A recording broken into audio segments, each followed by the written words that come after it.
What is your city famous for without naming it? Crack-smoking mayor. Toronto?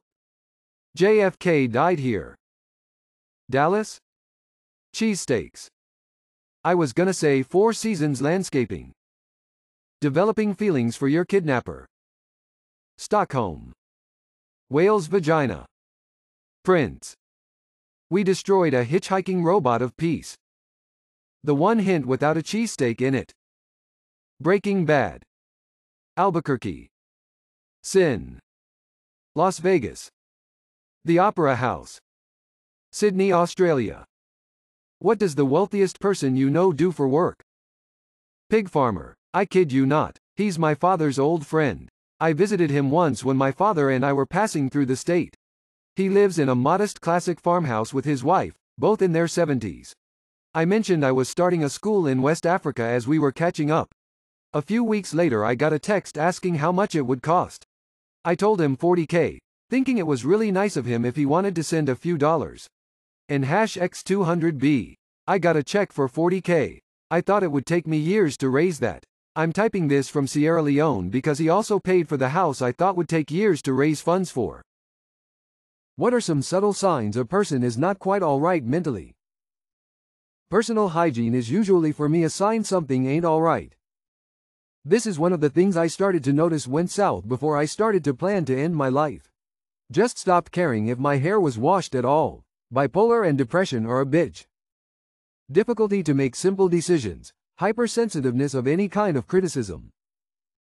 Speech patterns are a good indication. Mania can make people talk really fast, or depression can make people not speak at all. How they speak, the words used, can also indicate issues. It's best to just ask if they're okay. Isolation from other people, little to no social battery because in their minds they think they are bothersome to people or that other people would not really notice them gone anyway. Who is the most famous person you've personally met? I sold Martin Sheen a car. He asked that I deliver the car on my day off to his house. The sales manager told him I was dating a hot little thing. Martin said I could bring her to the drop-off and he would give us a tour of Malibu.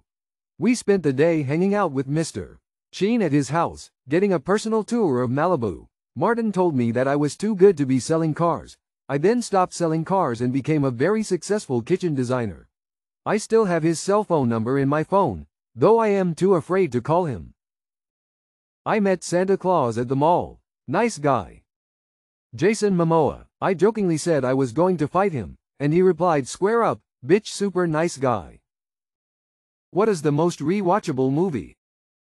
Back to the Future. Just a great film, lots to pick out and no obvious glaring errors. Office Space. The Fifth Element never gets old for me. And all the special effects still look fantastic emo. For me, Terminator 2.